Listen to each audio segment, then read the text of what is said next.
My name is Rene. I'm here to talk about titanium and alloy. Statistically, I think we're a little bit off here due to the workshop tomorrow. But who knows titanium? Like, who has heard of it? All right, and anyone used it? Just you? All right. So, well, statistically, we're not that off then.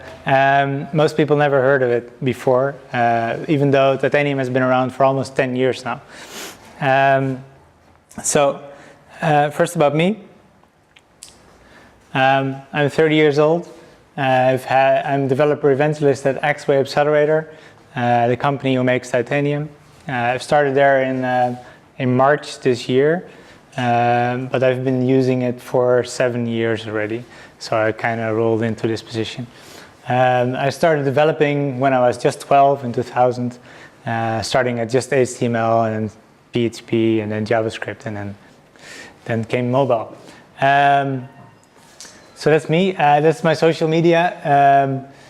I'm also on Twitch. Every now and then I stream me programming an app, but I also host a monthly online meetup for titanium. So I'm also planning on hosting actual JavaScript meetups online. So if you want to follow me there as well, then you'll get more meetups. So let's start with what is titanium. And most of you probably know React Native, right? You build mobile apps for iOS and Android in JavaScript. You compile. You got native apps, and not those hybrid apps like PhoneGap, where it's still HTML in the background. Now, actual native apps. So titanium is like React Native. If you look at it at a level like that, both you write it in JavaScript, both compile to a native app with a JavaScript interpreter in between. But there's lots of differences, of course. So this is how you build an Hello World app. Pretty simple. You just create a window, add a label, some styling. I mean, even the styling is optional, of course. And then you open a window, and that's it. Of course, Apple will reject this app because it doesn't have enough functionality, but you have an app. So it's cross-platform, supported iOS and Android. We usually have day one support for iOS. So when iOS 12 came out, we had an SDK that supported new iOS 12 features. It's very stable and mature. As I said, I've been using it for 7 years, so I'm more in the role as a user than I am as an evangelist. And a previous company I worked at, I used it for 3.5 years. I built an app that's been downloaded like 1 million times. We rarely encountered bugs. So it's usually like very edge casey things, but like I think I reported like 5 issues in 3.5 years. So that's pretty good. But titanium is also enterprise backed. That means that there's Xway, the company I work for now. Xway is a really big company all over the world. And they bought Appcelerator a couple of years ago, and they are starting to funnel in money to fund this platform. So that being said, it's completely open source. It's free. Everyone can use it. You can just download it from GitHub and you can work with it. So this brings a benefit that because it's enterprise backed, we also have enterprise customers. And they pay a lot of money to get bugs fixed really quickly, and those get open sourced immediately as well. So if you want to use it for free, you benefit from companies that pay a lot of money. Appcelerator is also still independent. Like we're part of Xway, but we do our thing, and we want to make the biggest thing. And that's also why I'm hired to talk about it and not sell anything, because I don't care about selling anything. Of course, my boss does, but I don't. I just want to tell how cool titanium is. So what about Framework X? With Framework X, I mean, there's React Native, there's NativeScript, there's Xamarin, there's Flutter, there's a couple other frameworks. React Native and native scripts are also JavaScript based. So what are the differences? And that's actually pretty easy. In my opinion, and I've used React Native as well in the past. Like a year and a half ago, I intended to switch, but I switched back. Titanium is much easier to learn. It's easier to maintain. If you write an app now, most likely in 3 years, your app will most likely still fully work. There's a couple major releases, so there might be some features that you use that are deprecated, but usually that's iOS fault or Android fault because they stopped supporting certain features. But most apps can be maintained with really low effort. The Titanium also has much more in the core. I looked at the React Native list today to see what features React Native supports. And that list is, well, it almost fits on one screen in terms of UI elements. But if you go to the Titanium documentation, you need to scroll quite a long time to see what is all supported. And that's the benefit from being around there for 10 years, is that our core is really big. And what's not in the core are most likely in official modules, because you don't want to compile everything into your app. There are tons of official modules for maps, for NFC support, keychain, these kind of things, like the default things that most people want to use, but not everyone, so it's not in the core, it's in a module. So if you build an app, chances are big you don't even need community support. Like, you don't need a community build module, or of course there's always things like if you want to use one signal for push notification or push boost, or there's a couple out there, then you can register that with your backend, and you can also use a module, or like, then you get into the area where we don't support it. It can be even easier now. There's Alloy, and Alloy is built an open source MVC framework on top of Titanium. And so the sample I showed earlier can be split up in 3 parts. So you have some styling, you have the view, and you have the controller. And this makes the separation of concern so much easier. Like, you don't clutter your controller, your logic, with any UI elements. Like, this is everything that's left of the controller. You just open the window. Or in this case, get view is the top level, so window. So what is Alloy? As I said, the separation of concerns is really useful. There's garbage collection, which means, like, if you add event listeners to certain elements, then iOS is going to say, oh, you're using it, so we're not going to clean it up. But if you don't remove those event listeners, then iOS will keep thinking you're using it. So Alloy works by capturing those events. So if you close a window, then all the events that are bound to that window will be removed. Of course, there's always stuff like global event listeners or whatever, then you still need to clean it up. But most garbage collection happens out of the box. You can also theme apps, and that's the first thing I'm going to demonstrate. Theming means that if you, on compile level, you say, well, I want to use this theme, then you can recompile, and everything like styling, images, and these kind of things can all be adjusted automatically on the fly. That means that if you build an app for a company, like if you build an app and there's multiple customers that all have that same app, like, I don't know, certain governments or whatever, then you can just create different themes, and you can do the adjustments for the app just once, and then everyone can benefit.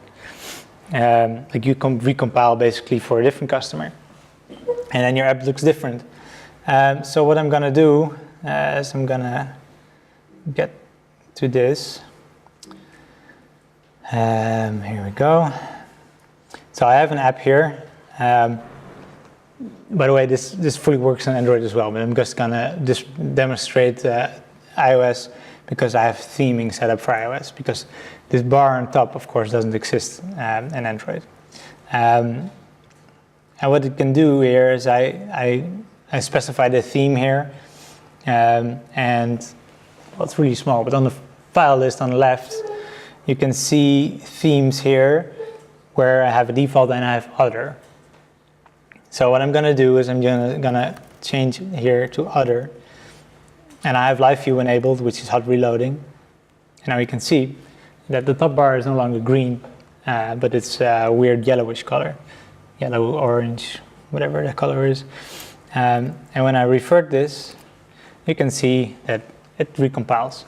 And I just specified, if you go to the theme file, I just specified one property here. This is my custom flow, so whatever you want to do. But you can see, like, I just use a global, but you can do things with environment development, or you can do environment development on Android. There's quite a lot of levels of theming you can do here.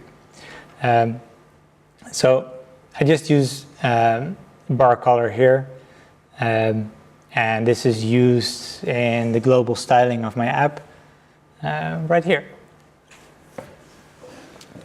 So that's how you do theming, and this is a really basic example. Of course, I don't have any images themed, I don't have any other properties themed, like app names, translations, I don't know. There's a lot of stuff that can be themed. But that makes things really easy if you have to compile a certain app for multiple companies, which is a very common case. Any questions so far? No? All right, I'll keep going. Then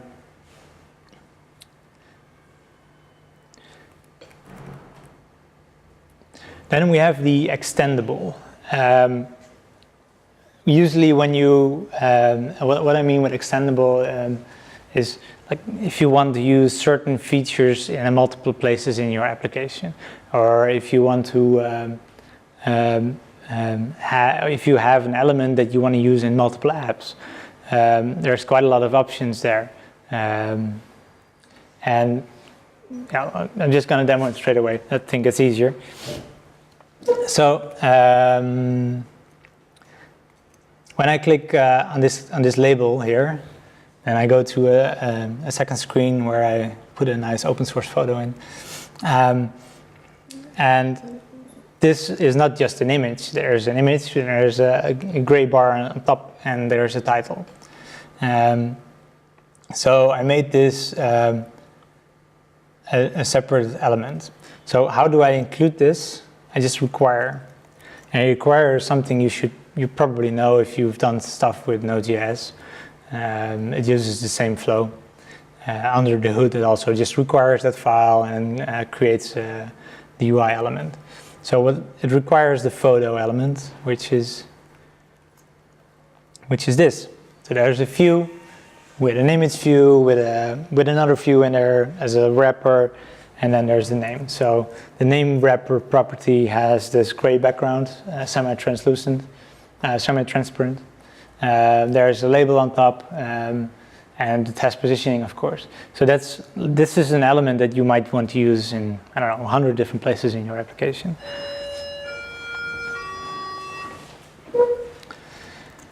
And in terms of styling, let me remove this. It's not really like, there's a transparent background color. There's a couple of things of positioning, and that's pretty much it. But the fun stuff starts with the requiring of this thing, because I assigned it an ID here. And if you go to the styling file, and you can see the same element here, where I specify a couple properties. So I've specified the image file location, the width and the height, and the name. And normally UI elements don't support these properties. Like, there's no single element that supports both an image and a name property. Of course, labels support text, and buttons support titles, and image views support image. But these are properties that are sent to these different elements. So if you go to the controller file on top here, you can see that I'm assigning the image to a certain UI element. I'm assigning the name to a certain label, and then I'm checking for a couple other properties that I assign for positioning, basically. So whatever you can do, you can just change the size. Let me just do this on the fly. So let's say I make it 150 wide. It's very narrow. Of course, the height I didn't change. So if I do that also, then you have a really small UI element. And if I want to position this, say I want to do 20 from the top, that works. So this element, like now you can make some sort of grid.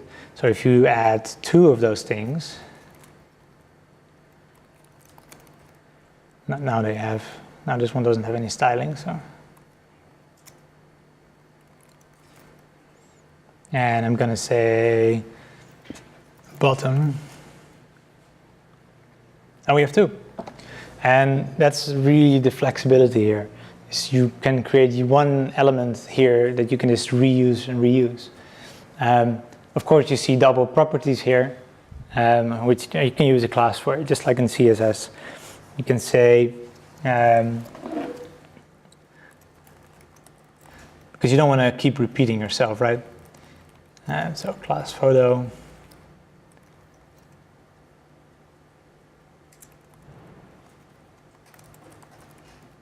Not phone. So these are the same. This is the same.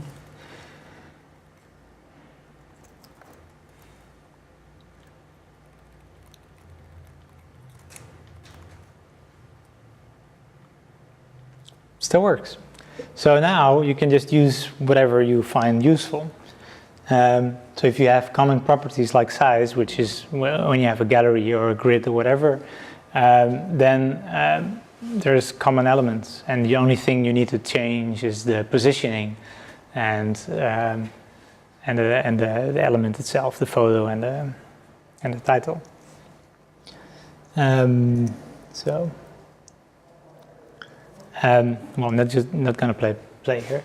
The third thing I want to demo is data binding, and we use Backbone for reasons like it's stable. It's been out there for I don't know how long. It's a very ancient framework nowadays, but it does its job incredibly well in Alloy.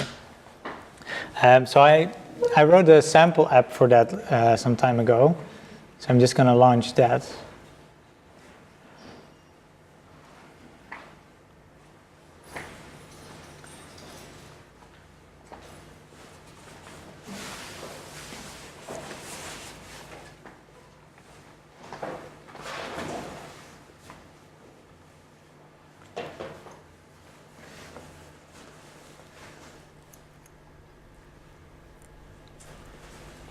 Are we able to include a frame inside the titanium build?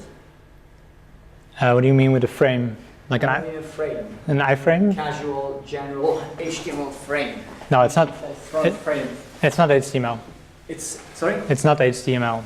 So if you want to include HTML, you need to use a web view, and then you can just load a website in there. I can demonstrate that in a second. Okay, so it's not possible. No. Right here, I have an example with data binding, and I'm gonna. And workers are possible? Yes. So I mean, general workers and service workers as well? Yeah. All right, so there's lots of comments here. So I'm gonna, well, the collapsing doesn't help that much. So what this does is, so there's a navigation window on top. I made some filters which are not relevant in this demo right now, so I'm going to collapse that. And then there's the list view. A list view is an element that iOS and Android have. where I'm going to render a certain amount of items. So this is the item template basically, is like how do you bind certain properties. And this is the template itself, where you can see how the UI is structured. So it's really simple, like just a view with 2 labels in it and another view for the color. And the color is this circle. So if you look at this line, this is the important line. I'm just gonna make it a little bit more readable here. So here we are binding a collection, which is a backbone collection. There's a transform function, so for every element that passes through it, we transform it to a structure that we like. We have a filter and we have a data function which can handle refreshing. So let me see, where do I fill collection?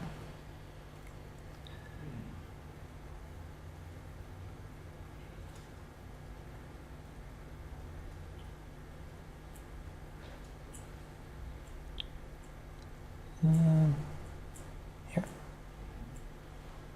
Oh, here I fill the collection with data. So just some basic properties. I defined some types myself, a color, an amount, and a name. So pretty straightforward collection. Like if you work with an application, then it's most likely like 10 times this size. But for example purposes, this is really useful. So you can see this exact data here. So if I say make it 1 apple, then it will say 1 apple. So basically it renders this collection. So if you change this collection on the fly, which is possible in a detail window, so let's say I make it 2, then the collection says 2. So of course with backbone collection comes sorting and filtering. So I've sorted it by name right now, but if I want to say I want to sort it by amount. It's like custom types, these types root. Yeah, you can predefine any kind of custom type. Yeah, you see it here on top. It's just a variable basically. So if I sort by amount, then you see that lattice is on top. And if I filter by, I just want to show fruit, which are these types I defined, then you'll see this fruit. So this is, I think, for maybe 50, 60, 70% of the applications out there, this is useful because pretty much every app shows data from a backend. Yeah. So you just do an API call, you get the data, you put it in a collection, and if you have your rendering set up, then you don't even have to care how the data processes. This will just keep care of the rendering for you, the updating, the positioning. Like if you want to do positioning yourself with the list view, that's pretty complicated. But of course, when you use Backbone, then Alloy, which is the reason I'm displaying this, Alloy will take care of this for you. So that's the benefit of why we use Backbone. It's simple and it does its job, and we have full support of it in Alloy. Any questions about that? The garbage collections, how's it working? Yes. Yes. I mean, how's it working? Oh, so if you bind... Because in JavaScript, actually the abandoned objects or the deleted objects are used to be... Yeah, so here, for example... So under the window, maybe the unloads or something. So here, for example, I have a click event listener. Yeah. Alloy recognizes it, registers it, and as soon as you close the window, it will drop this event listener. As soon as you close the window. Yes. So, but it's the same way as JavaScript does. Because on unload, it's evented garbage collection. Yeah. Evented garbage collection or recursive But collection. if you make a regular application and you add event listeners, then they won't be cleaned up if you don't remove them. And then every UI element that references this will stay in memory. And so by doing by using alloy, you don't have to think about this. You don't have to remove anything. No? No. The only thing you need to do is when you use data binding, then you need to, do I have this here? No, I So don't. how does alloy know when I'm going to remove something? So how can it prepare or just It listens. predict? It listens for that. If you close it, then it knows that the window is closing. So here, for example, if you close the detail window, then I'm doing also off, which handles the backbone. I'm doing destroy, which handles some elements. I do this as common practice. Usually you don't even have to do that. All right. So let's get back to this. So there's also, with styling, you can target specific platforms. You can create classes. So you see a couple commonalities like the label styling. You see in all 4 labels. On iOS, I make the label blue, and then Android, I make it red. Of course, you can also do custom checks here. So if you specify a couple globals in your app, you can check with that as well. So there's quite a lot of stuff, and there's also a global styling file. So for example, if you use a white background on every window in your app, then you can just define the top 3 lines in the global styling file, and every window will be white. Of course, you can overwrite this. So Titanium is something that's been worked on for 10 years, and you see that on as well. Like we passed the 10K PRs this year. Most PRs are done by internal engineers, but there's quite a lot of PRs from the community. So if you encounter an issue or you want to add a feature, just submit a PR and we'll get it in. There's Vue.js and Angular support, which is in beta right now, but you can experiment with it. And everything we have is open source, so you can just destroy it locally and then do whatever you want with it. And this is an example from Vue. It works like you know how it should work. There's a different rendering behind it, and of course the UI elements are different than on web. But this will compile the same thing as when you have the same layout in Alloy. So if you're familiar with Vue, your website is in Vue, and you want to share business logic or whatever, then you can use that. About business logic, Titanium also has a built-in Node.js support. So any Node.js or NPM module out there you can use, as long as it doesn't use core modules. So for example, when I write a module for a certain custom UI element, I put it up on NPM. You can just install it in your app and it works. And then there's something I haven't touched, and I didn't put it in my presentation, but it's still very important. Let me go to our GitHub. Are the types immutable or queries like a JavaScript way? It's just JavaScript, yeah. It's just Yeah. There's ES6 support. There's also TypeScript support. So if you want to use TypeScript, then you can do that as well. It just like. Is there an adapter to TypeScript? A built-time adapter or what? Yeah. So you can do a compile hook, and then it converts it to JavaScript, and then it works again. That's not immutable. So when I'm creating some object data or object stream, it's gonna be referenced. Yes, it's just JavaScript. So as you see, we have 10.3K PRs. I should update my slide. I started in March, and back then we were below 10,000. It gives you a bit of an idea how much progress we make. This is a big thing for us. It's called Hyperloop. And we have a sample app. And of course, our naming is not very convenient for Googling, because if you search for Hyperloop, then then you find transportation systems. If you search for titanium alloy, then you find metal industry. But we have this. And what is this? And this is something that's really cool. No, there's no code sample here. So who here has done native development, so iOS or Android? All right, no one. Good. So let me go to an example here. So I'm going to an Android example.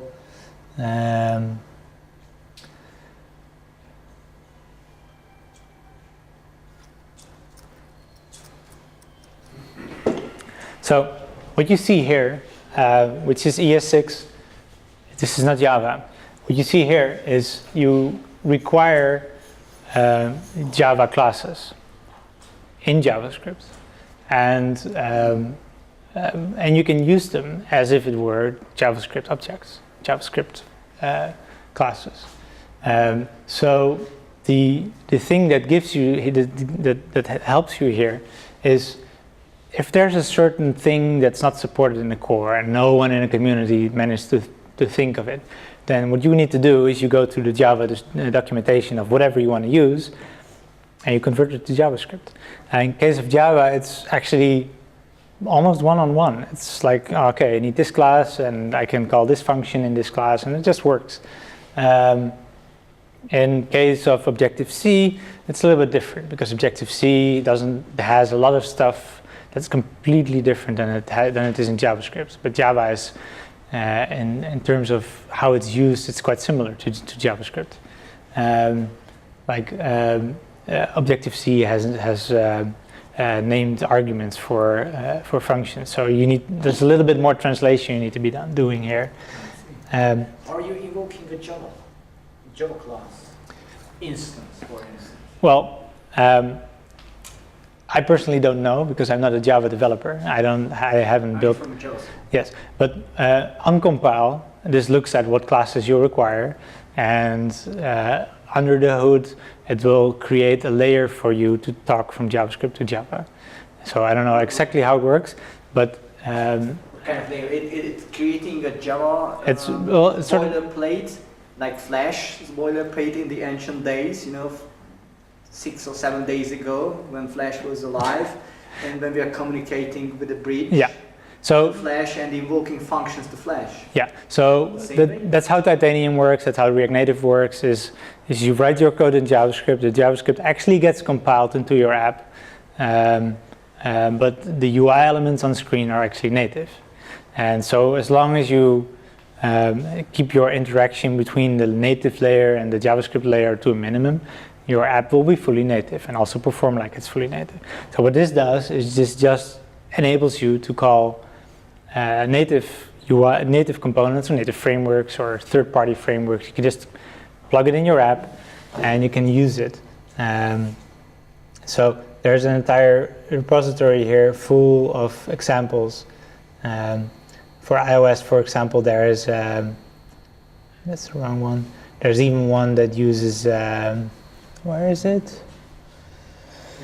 Here, Gravity.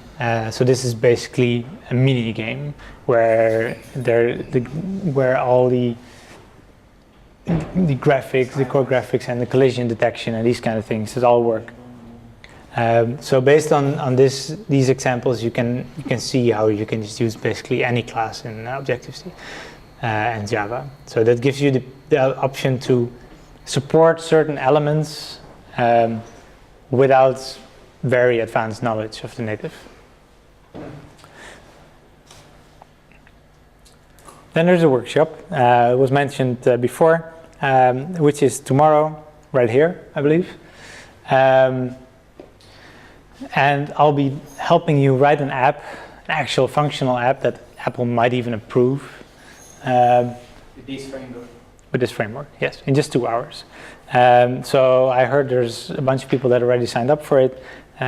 So if you haven't, I recommend doing that. It's free. And there's free food and drinks as well.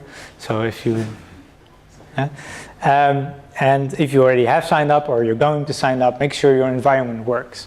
I don't have the link right now to the workshop, but there's a list of requirements that are needed for getting this up and running. Certain Node versions, Java versions.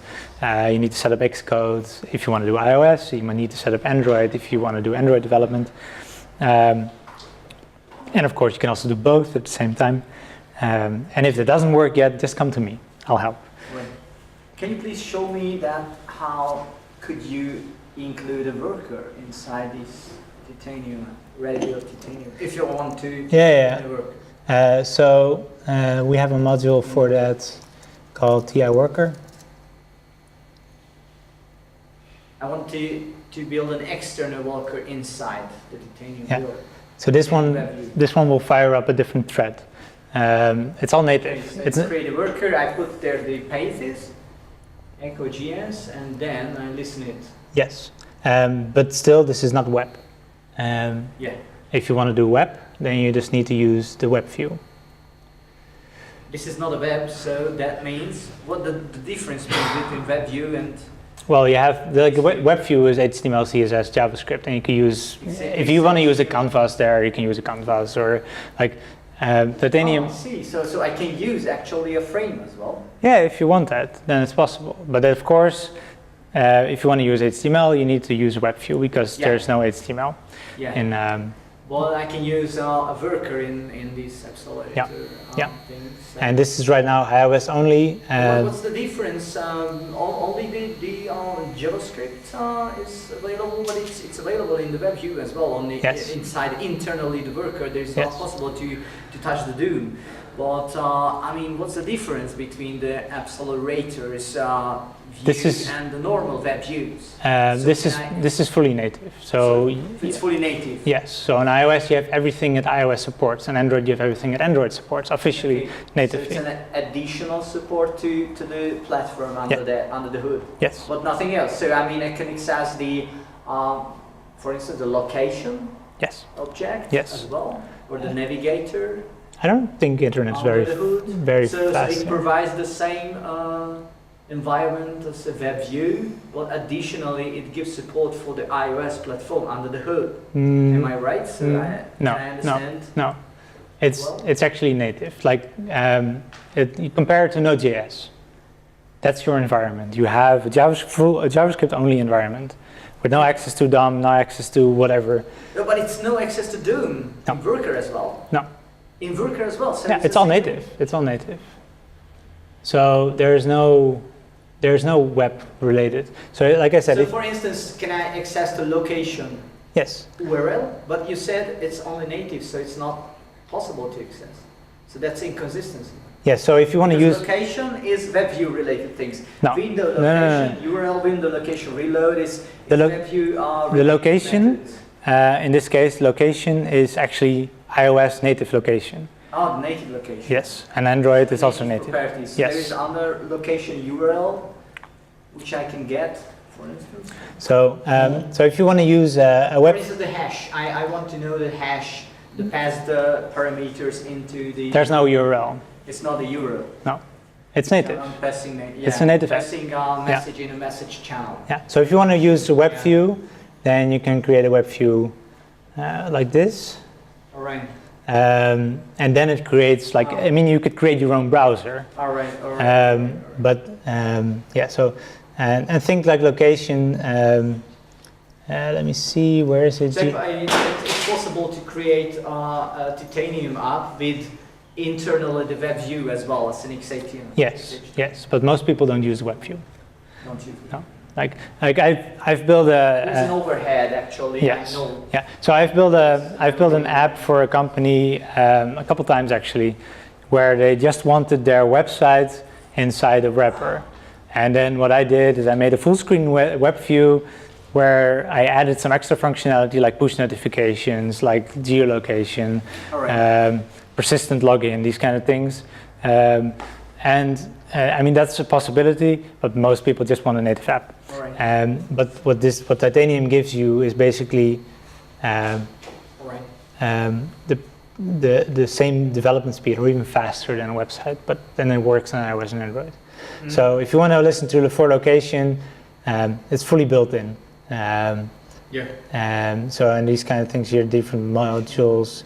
So we have TI Map, which is map view. So it's Apple Maps on iOS, it's Google Maps on iOS and Android. Physical location, but the web location, the URL location. So yeah, we have a lot of stuff. Okay.